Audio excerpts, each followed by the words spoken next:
Hello বন্ধুরা, কেমন আছো তোমরা সবাই? আমি তো ভীষণ ভালো আছি। আবার একটা ছোটোখাটো মিনি ভ্লগে তোমাদের সবাইকে অনেক অনেক ওয়েলকাম। আগের পর্বে তোমাদের সাথে শেয়ার করেছিলাম কাকার বাড়িতে রান্নাঘরে ব্রহ্মা ঠাকুরের পুজো করা হচ্ছিল। তো রান্নাঘর যখন রেডি করা হয়, রান্নাঘরে রান্না করার আগে ব্রহ্মা ঠাকুরের পুজো করা হয়। তো দেখতেই পাচ্ছ, তারপর রান্নাঘরে পুজো করা তো হয়ে গেছিলো। তারপরে ঠাকুরমশাই যে পায়েসটা করেছিল, ভোগ করেছিল, সেইটা আলাদা করে আরেকটা পাত্রে রাধা মাধবের জন্য রেখে দেওয়া হয়েছিল। তো ঠাকুরমশাই কাকে বলেছিল যে আপনার যখন পুজো করা হয়ে যাবে, তারপরে আপনি রাধা মাধবকে ভোগ প্রসাদ নিবেদন করবেন। আমরা তো সবসময় নিত্য পুজো করি। আপনি তারপরে সবাই মিলে আমরা ঠাকুর ঘরে চলে এসেছি। ঠাকুরমশাই পুজোতেও বসে পড়েছেন।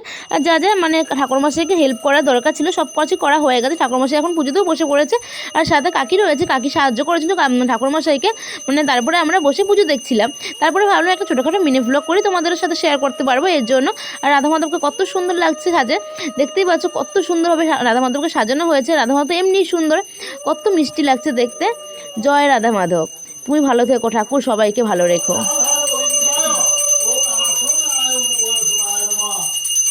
আর এখন রাধা মাধবের আরতি করা হচ্ছে। আর আমার মিনি ভ্লগগুলো কেমন লাগে তোমাদের কাছে অবশ্যই কমেন্ট করে জানিও। ভালো লাগলেও জানিও, খারাপ লাগলেও জানিও।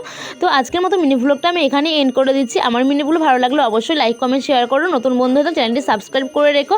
আজকের মতো এই পর্যন্ত, দেখা হচ্ছে নেক্সট অন্য কোনো মিনি ভ্লগে। টাটা সবাইকে, সবাই ভালো থেকো, সুস্থ থেকো, টাটা।